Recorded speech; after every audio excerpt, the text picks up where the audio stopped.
성경 말씀 에베소서 4장 15절, 16절 말씀입니다. 15절 한 절 말씀만 봉독을 하겠습니다. 오직 사랑 안에서 참된 것을 하여 범사에 그에게까지 자랄지라. 그는 머리니 곧 그리스도라. 이 본문 내용을 가지고 신앙 성장의 길이라는 이런 제목으로 잠깐 말씀을 나누겠습니다. 일본에서 2020년 올림픽이 열리고 있습니다. 지금이 2021년이지요.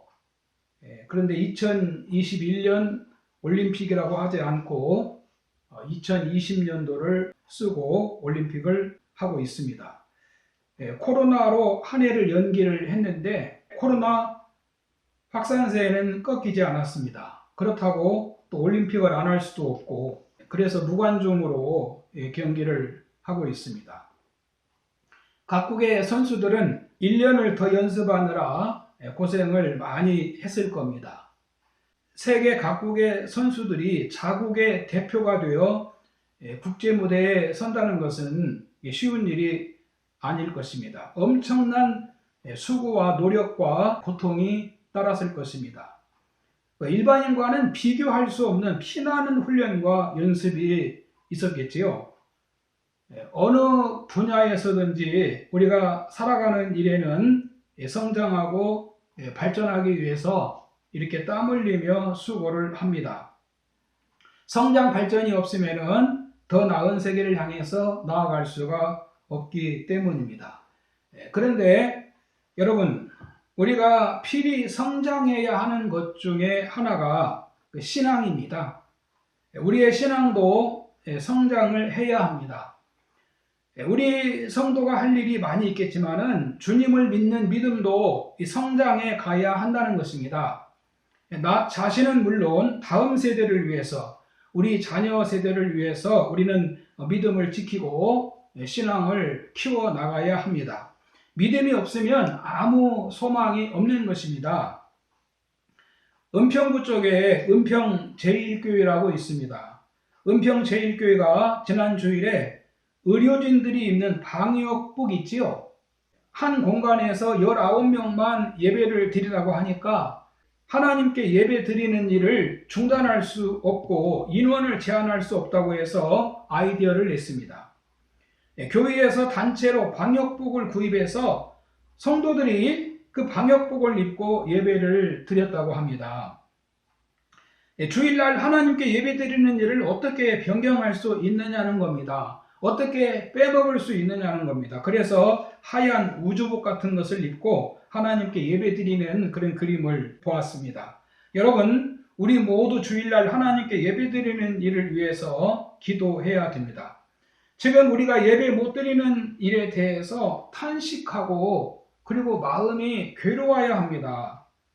먹고 사는 것에 문제가 없다고 괜찮은 겁니까? 병 안 걸리고 건강하다고 아무 문제가 없는 겁니까?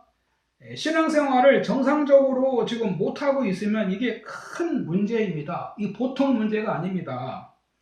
그래서 신앙이 성장해야 어떤 비바람이나 장애물에도 우리가 흔들리지 않는 것입니다. 신앙이 자라지 않고 약하면 그 세상 유혹이나 풍파를 견디지를 못합니다. 그러므로 우리는 이 어려운 때에 신앙 성장을 위해서 힘써야 하겠습니다. 어렵다고 가만히 있으면 안 됩니다. 신앙은 자동적으로 자라나지 않습니다. 갈급한 마음으로 하나님을 찾아야 합니다. 마귀에게 속아서 세상에 끌려가지 말기를 바랍니다. 본문 15절에 보면 오직 사랑 안에서 참된 것을 하여 범사에 그에게까지 자랄지라 라고 말씀합니다. 신앙 성장의 길이 무엇일까요? 첫 번째는 교회 예배에 힘써야 합니다. 주일 예배를 잘 드리고 은혜를 받아야 합니다. 예배를 소홀히 하면 신앙생활이 되지 않습니다. 예배가 없는데 어떻게 우리가 믿음으로 살겠습니까? 축복의 길로 갈 수 있습니까? 하나님께 예배 드려야 하는 이유는 여러 가지가 있습니다. 먼저는 하나님이 창조주이시기 때문입니다. 인류의 시조 아담과 하와는 하나님을 경외하는 마음이 없었습니다. 오히려 뱀의 유혹을 받고 하나님 말씀을 믿지 않고 뱀의 말을 믿었습니다. 뱀이 죽지 않는다고 하고 하나님처럼 된다고 그러니까 하나님을 예배하는 마음을 잃어버리고 뱀의 말을 따르는 것입니다. 그래서 인간은 죄를 범하게 되고 하나님 앞에서 쫓겨나고 에덴을 잃어버렸습니다. 로마서 1장 20절 이하에 보면은 창세로부터 그의 보이지 아니하는 것들 곧 그의 영원하신 능력과 신성이 그가 만드신 만물에 분명히 보여 알려졌나니 그러므로 그들이 핑계하지 못할지니라. 하나님을 알되 하나님을 영화롭게도 아니하며 감사하지도 아니하고 오히려 그 생각이 허망하여지며 미련한 마음이 어두워졌나니 하나님을 예배하지 않으므로 인간의 생각이 허망해지고 미련한 마음이 어두워졌다는 것입니다. 하나님께 예배하지 않으면 인간이 어떻게 될 수 있는지를 보여주는 말씀입니다. 이렇게 죄 가운데 빠져서 멸망할 우리 인간을 하나님이 어떻게 하셨습니까? 하나님의 아들을 보내주셔서 우리를 대신하여 죄값을 치르게 하시고 우리를 죄에서 구원하시고 하나님 자녀가 되게 하셨습니다. 그러므로 우리는 하나님께 더욱 감사함으로 예배를 드려야 됩니다. 로마서 12장 1절 이하에 보면 그러므로 형제들아 내가 하나님의 모든 자비하심으로 너희를 권하노니 너희 몸을 하나님이 기뻐하시는 거룩한 산 제사로 드리라. 이는 너희가 드릴 영적 예배니라. 그러니까 우리 하나님은 창조주이실 뿐만 아니라 우리를 죄에서 구원하신 하나님이십니다. 우리를 죄에서 사망에서 구해주시고 하나님 자녀를 삼아주시고 영생을 주신 하나님이시기 때문에 우리는 하나님께 기쁘게 예배를 드려야 되는 것입니다. 여러분, 하나님은 신령과 진정으로 예배하는 자를 찾으신다고 말씀하셨습니다. 하나님은 누구를 찾으십니까? 신령과 진정으로 예배하는 자를 찾으신다는 겁니다. 그래서 하나님께 예배하는 일보다 더 중요한 일이 없습니다. 성도가 이 땅에 사는 이유는 하나님을 예배하기 위해서 있는 것입니다. 그러므로 우리는 한 주간 삶의 현장에서 받은 모든 은혜를 가지고 주일날 하나님께 나와서 몸과 마음으로 찬양과 감사의 예배를 드려야 되는 것입니다. 주일날 하나님께 나와서 한 주간 베풀어 주신 은혜를 감사하고 기뻐하고 찬양하면서 영광을 돌려야 됩니다. 주일날 예배를 잘 드려야 또 한 주간도 기대가 되는 겁니다. 주일날 하나님께 예배도 없이 내 마음대로 살다가 다시 한 주를 시작하는 것은 주님 백성의 도리가 아닌 것입니다. 받은 은혜도 감사할 줄 모르는데 한 주간 어떻게 살겠습니까? 예배가 없으면 우리 인간은 하나님 잃어버리고 주에 끌려가는 겁니다. 주일날 예배를 잘 드려야 한 주간도 또 승리할 수가 있는 것입니다. 주일날 주님께 예배를 드리면서 잘못 산 것은 회개하고 또 문제에 대해서는 도움을 구하고 하나님을 의지하고 하나님께 영광을 돌려야 됩니다. 히브리서 10장 25절에 모이기를 패하는 어떤 사람들의 습관과 같이 하지 말고 오직 권하여 그날이 가까움을 볼수록 더욱 그리하자. 우리는 예배를 통해서 주의 주신 은혜를 감사하며 하나님께 영광을 돌리기를 바랍니다. 그래야 우리 신앙이 성장합니다. 두 번째는 기도 생활입니다. 성경에 보면 쉬지 말고 기도하라고 말씀합니다. 믿음을 지키고 키우기 위해서는 기도를 쉬지 말아야 됩니다. 사무엘 선지자는 기도하기를 쉬는 죄를 짓지 않겠다고 했습니다. 우리는 주일 예배만이 아니고 신앙 성장을 위해서 평소에도 늘 기도 생활을 해야 됩니다. 기도는 우리의 영적 생명을 자라게 하고 유지시켜주는 영적인 호흡입니다. 우리 몸이 호흡을 안 하면 어떻게 됩니까? 호흡 안 하면 죽음이 오지 않겠습니까? 호흡을 잘 해야 몸의 지체도 건강해지는 것입니다. 식물도 낮에 햇빛을 받아서 탄소 동화 작용을 합니다.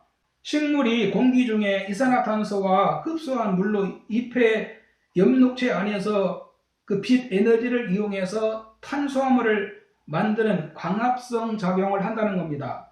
그리고 밤이 되면 빛이 없기 때문에 광합성 작용은 못하지만 호흡을 한다는 겁니다. 낮에 이산화탄소를 흡수해서 산소를 냈던 것이 밤에는 반대로 산소를 흡수하고 이산화탄소를 배출한다는 것입니다. 식물도 이렇게 광합성과 호흡을 통해서 계속 자라고 성장하는 겁니다. 여러분, 우리 신앙도 기도가 영적인 호흡입니다. 기도 생활에 힘써야 됩니다. 기도로 하루를 시작하고 기도로 하루를 마치고 잠자리에 들어야 됩니다. 우리는 하루를 시작하기 전에 기도로 그날 하루 일과를 하나님께 아뢰고 어려운 일은 도움을 구하고 하나님을 의지하며 하루를 시작해야 됩니다. 그리고 저녁에는 하루 일과를 돌아보면서 감사를 드리고 잘못한 것은 하나님께 죄를 고백하고 회개하고 또 긍휼을 구해야 되는 겁니다. 우리는 이렇게 하루하루를 신앙생활과 삶을 위해서 기도하면서 살아야 됩니다. 기도하며 살아야 우리의 신앙이 질식하지 않는다는 것입니다. 여러분, 기도에 힘써야 우리 신앙이 날마다 성장할 수가 있습니다. 세 번째는 하나님의 말씀인 성경을 읽고 묵상을 해야 됩니다. 어느 분의 글에서 코끼리의 지혜에 대해서 쓴 예화가 있었습니다. 이 코끼리는 몸도 크고 이 구조가 불편하게 우둔하게 보이지만은 생존을 위한 지혜가 있다는 것입니다. 코끼리는 더울 때 귀로 펄럭이면서 부채질을 하거나 목욕을 해서 더위를 이겨낸답니다. 그런가 하면 입에 침을 잔뜩 이렇게 모았다가 코로 들이마신 후에 몸에 뿌리는 식으로 더위를 식힌다는 겁니다. 한낮에 무더울 때는 햇빛을 피해서 나무 그늘에 몇 시간이고 꼼짝 안 하고 서 있을 때도 있다고 합니다. 이뿐만이 아니고 코끼리의 지혜는 음식을 먹는 데에서도 나타난답니다. 코끼리는 그 이빨을 튼튼하게 하기 위해서 대나무를 즐겨 먹는답니다. 단단하고 질긴 통대나무를 으깬 다음에 코로 말아 먹기도 하고 그냥 입으로 우지직 씹어 먹기도 하면서 부족하기 쉬운 영양소를 섭취한다고 합니다. 아프리카의 그 건조한 초원지대에 사는 코끼리는 죽은 동물의 뼈를 먹음으로써 부족한 칼슘을 보충하기도 한다는 겁니다. 마찬가지로 우리 성도님들의 영적인 건강도 무슨 음식을 먹느냐와 직결되어 있습니다. 하나님의 형상으로 지음받은 우리 인간은 하나님 말씀을 섭취해야 됩니다. 세상 것만 가지고는 우리 영혼이 살 수가 없습니다. 영적 건강을 위해서 말씀을 먹어야 됩니다. 시편 1편에 보면 복 있는 사람은 율법을 주야로 묵상하는 자라고 말씀하시지요. 우리는 눈에 보는 것을 생각합니다. 우리 눈이나 귀는 창문과 같습니다. 우리 눈으로 보는 것, 듣는 것이 우리 안에 들어오는 겁니다. 우리가 교회에서 보고 말씀을 들었어도 밖에 나가면 금세 밖에서 보고 듣는 것이 우리 안으로 들어오는 겁니다. 우리 생각으로 들어오는 겁니다. 예배 때 들은 말씀을 다 잊어버립니다. 그래서 우리가 하나님 말씀을 주야로 묵상해야 한다는 겁니다. 주야로 하나님 말씀을 묵상하며 사는 자는 어떻게 됩니까? 시냇가에 심겨진 나무가 철을 따라 열매를 맺으며 그 잎사귀가 마르지 않는 같으니 그가 하는 모든 일이 다 형통하리로다. 그러나 악인은 어떻게 됩니까? 바람에 나는 겨와 같이 된다는 겁니다. 겨는 먼지를 말합니다. 악인은 바람에 먼지같이 날아간다는 것입니다. 그러므로 성경을 날마다 상고할 때 우리 신앙이 성장하고 우리 신앙이 더 성숙해지는 겁니다. 믿음은 들음에서 나고 들음은 그리스도의 말씀으로 말미암느니라고 말씀하십니다. 여러분, 성경을 가까이 함으로 영혼의 양식이 흡수될 때 우리 신앙이 성장하고 영혼이 강건해진다는 것을 아셔야 됩니다. 그래서 지금 코로나로 어려울 때 우리는 더 성경을 읽어야 되고 그 말씀을 묵상하면서 음미하고 순종하려고 해야 우리 신앙이 자라는 겁니다. 네 번째는 신앙은 순종과 섬김을 통해서 성장합니다. 교회를 다녀도 순종과 봉사가 없으면 그 신앙 성장이 원만하지 못할 수 있습니다. 성장이라는 것은 온실에서 자라는 것만이 성장이 아닙니다. 성장의 요소는 지식적인 것도 있고 체험적인 것도 있고 또 단련도 있고 여러 가지가 복합되어 있습니다. 그러므로 이 복합적으로 성장해야 성장했다고 할 수 있습니다. 그래서 우리의 신앙이 성장하기 위해서는 예수님의 순종하심과 섬김의 정신을 우리가 배워야 되는 겁니다. 결론입니다. 우리가 신앙이 성장해야 되는 이유가 무엇입니까? 디모데전서 4장 15절에 보면 이 모든 일에 전심전력하여 너의 성수감을 모든 사람에게 나타내게 하라. 네가 내 자신과 가르침을 살펴 이 일을 계속하라. 이것을 행함으로 네 자신과 내게 듣는 자를 구원하리라. 신앙이 성장해야 자신에게도 도움이 되고 또 다른 사람의 신앙을 도울 수가 있다는 겁니다. 복된 삶을 살 수가 있다는 것입니다. 디모데전서 4장 8절에 보면 육체의 연단은 약간의 유익이 있으나 경건은 범사에 유익하니 금생과 내생의 약속이 있느니라. 육체의 훈련은 약간의 유익이 있다는 겁니다. 그러나 경건의 유익은 금생과 내생의 약속이 있다는 겁니다. 경건하게 신앙생활을 잘하며 하나님 섬기는 자에게는 이 땅에서도 복을 받고 내세에서도 영생을 얻지 못할 자가 없다는 것입니다. 그리고 이 본문 12절에 지난주에 말씀을 드렸다시피 이는 성도를 온전하게 하여 봉사의 일을 하게 하며 그리스도의 몸을 세우려 하심이라. 여러분, 우리가 신앙을 통해서만이 우리가 온전케 된다는 것입니다. 신앙을 통해서만이 우리가 회복이 된다는 거예요. 우리 인간이 죄로 병들고 모든 생활이 많은 문제가 있지 않습니까? 신앙을 통해서만이 이런 것들이 회복이 된다는 겁니다. 그리고 또 이 신앙을 가져야만이 하나님의 나라를 위해서 일할 수가 있는 겁니다. 너희는 먼저 그 나라와 의를 구하라. 그리하면 이 모든 것을 너희에게 더하시리라. 이뿐만이 아니라 그리스도의 나라를 이룰 수가 있는 겁니다. 할렐루야.